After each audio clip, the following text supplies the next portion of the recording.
I meant to record this yesterday. I had the spark of an idea for a bit, and I just finished editing one of these that I'd been sitting on for way too long. Then it was all kind of gone. Yesterday was Pink Shirt Day, February 28th, in support of bullying awareness. I found out about it too late in order to get a pink shirt of my own to wear this year. I've added it to my personal calendar for next year, though. It's really important to me. I talked about bullying on here not long ago and how I was dealing with the stuff that had affected me the most. I'm working on this really super deep dive on seventh grade and what it was like for me. Honestly, I think it could turn into an interesting form of serial entertainment. Like maybe I could get some of that sweet Netflix cheddar for some of my emotional torment. You know, I tend to go through these different phases as I talk to others about what's going on with me mentally. Honestly, the more I talk about these changes, the more I hear from other people who've listened even once, the better I feel. It's really cool to connect with someone even just for a second or two. There have been times where I've been observably over the moon about all this. This ebullience, if you will, prompted a conversation with one of the trickier people I have to deal with regularly, who was kind of playfully jabbing at me that I was starting to sound like an extrovert. That's a weird nit to pick with me because no, just because I'm positive and doing things to challenge myself in no way means I'm extroverted all of a sudden. I mean, just yesterday I was put in a work social situation and I kind of panicked and bailed. I knew the names of two people there and that was it. There's no other common ground. After about 10 minutes, man, I could just feel everything shutting down. Now, the good news for me is that I don't get all pasty and sweaty like I used to. But the voice in my head making me feel abnormal in a room full of so called normal people can be just as loud. I realize it's not that I want to be like them. I want to find out how to make them accept me for me, not for any other reason. I want to come back to this. Part of this is I suck at frivolous conversations. My lack of interest is pretty obvious pretty early on. I know I wear that exhaustion in my expression. At some point, I start to feel insecure, and that's pretty much curtains for me. It's probably why I had trouble dating, honestly, because there's inevitably small talk, and if one person doesn't seem interested, when in fact they are interested, just unsure of what to say, it also explains why I tended to date nerds. I've started to realize that a lot of my extreme social awkwardness is that I need a home base, either a person I can talk to easily or a guaranteed seat somewhere that I can go and be quiet if things just get way too tough. If there are nerds present, that helps a whole lot. Not just computer nerds either, car nerds or trivia nerds or music nerds, any subject we can explore at length, except for fantasy nerds. I That's a whole different thing. Look, nerds are not a guarantee, but it really improves the odds. But without that home base, I'm lost, and that lost quickly turns into grumpy because I just want to go someplace safe. You know, it's funny how impactful even small words can be, how your audience is going to hear them, how and perhaps respond themselves. I was in a super bad place not long ago, a situation where the only logical conclusion for me to be happy was to leave.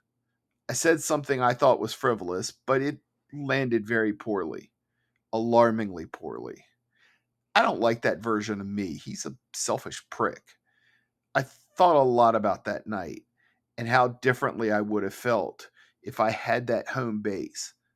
I mean, I was with the most important people there are to me. What could I have been missing? That version of me is insanely introverted. I don't want anyone seeing me. It takes a lot for me to hold back my natural reaction because something in my brain realizes I'm going about to cross a bridge too far. I mean, these are people I care about deeply. Why is that there? Why is this hate in me? Why is it in my personality? My depression seems to be related to this present.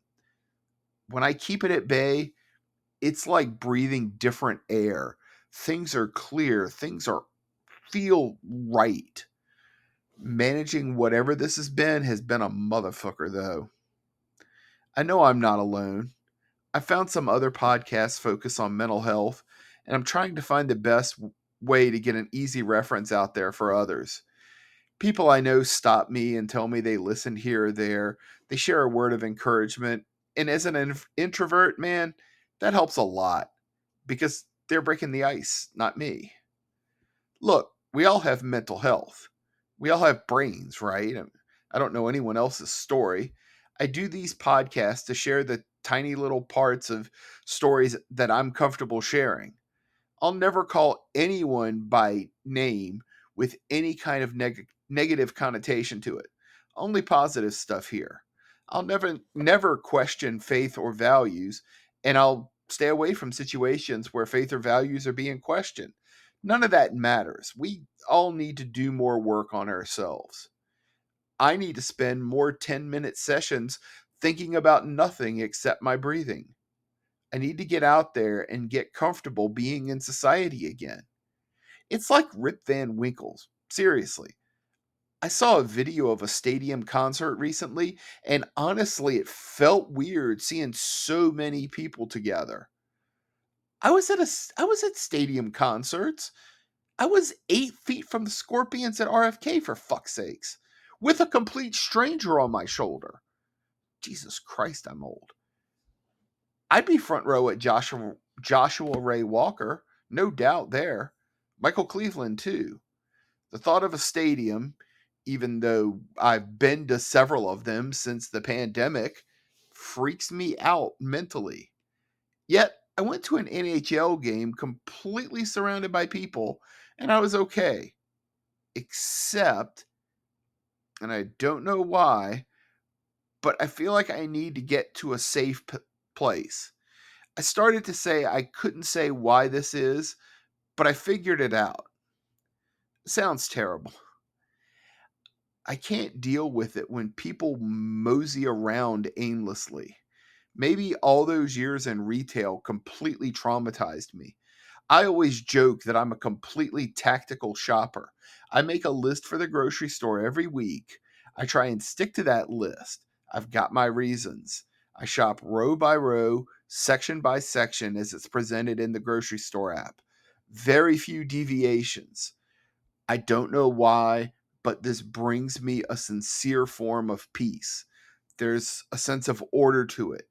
And when someone is traipsing around trying to figure out which pasta sauce is better, I just want to grab a jar and run. Don't get me wrong. I, I'm not a jerk about it. Plus, I do leave some room for improvisation in my list. But there's a well defined skeleton of the types of food I'll be collecting and paying for. It's barely shopping at all. I just want to get the things I know I want and then go home. And my ability to perform this task in an aggressive time frame is an imperative to my happiness for some dopey reason. So no, I'm not really extroverted. I want to fly through that store so I don't have to interact with anyone else. And in crowds, especially moving crowds, I'm a wreck. Once I realized that there was room for everyone in that stadium to move around, and once I knew where the beer was and I had my home base, I was fine, man. No problem. I said something about what normal means a moment ago. I'm sure everyone considers me normal until they talk to me. I'm a lot better than I used to be. But remember what I said about small talk? I realize I just identified one problem. If I look disinterested, they'll think I'm disinterested, right? So, how do I get interested? And by the way, none of this constitutes me wanting to be an extrovert. I just want to deaden the pain, not change my personality altogether. I've changed a lot mentally over just the past few years. I've gone from this passionate nerd to this humble rookie to a firebrand to a helpless person just trying to hang on to the warrior I'm trying to be now. Yeah, I feel really good for the first time. Yet, I know I'm still an easy target for bullies. Oh, yeah, we were talking about Pink Shirt Day, weren't we? So that's why he writes these down in advance. My self confidence still needs a lot of work. If we're talking facts and I know the facts, there's no problem. You're going to get a fully engaged response from me. But if an aspect of that discussion strays from the facts at hand and makes me even a little self-reflective and someone picks up on that, I've come to learn there's a personality type that identifies and focuses in on that weakness in me. I felt it happen. My confidence just vanishes. And bullies feed on that. I can think of so many examples when I was younger where that taunt was about my weight or my dirty clothes because our washing machine was broken, or honestly, my pink Oxford shirt. I was in the seventh grade in the early 80s. Oxford button up style shirts were all the fashion then, and my mom had bought me a few in a bunch of different colors, including pink. And I wore all of them except the pink one. Until one day, my mom kind of laid down the law and said I had to wear the pink one. Look, I'm no dummy. I knew what was coming my way, but it was a few words here and a few words there, and I'm a bigger person than all of that, right? I'm telling you, my seventh grade year is a complicated melange of a story. Sometime mid morning that day, someone started calling me a particularly hurtful term. He knew it got to me. It may or may not have been Frankenberry, which suddenly hung this hard left when he replaced Franken with a homophobic term. It was seventh grade, man. None of us knew how to curse effectively just yet. Anyway, guys picking on my pink shirt, and I tried harder and harder to get away from him, which seemed to anger him to the point where he punched me in the face. I went to the nurse, who gave me an ice pack, and I returned to class. Nothing else happened. I don't even remember who that guy was. I mean, he chose to torment me for some reason, but not on a regular basis like other people did. But from that point forward, I refused to wear pink shirts. You can ask my mom, she'll back me up on this. I was talking to a work friend. He'd worn a pink shirt in support of bullying awareness yesterday.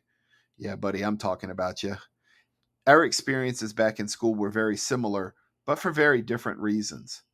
But I knew every single thing he was talking about: the taunting, the relentlessness of it all, how it was always one alpha presence surrounded by a bunch of enablers.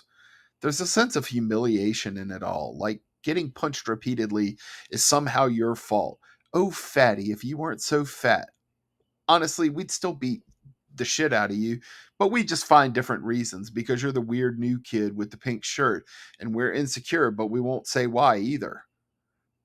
I've got a story that comes from a place of torment and grief for me where there's a happy ending. That's pretty fucking badass if you ask me. Take care.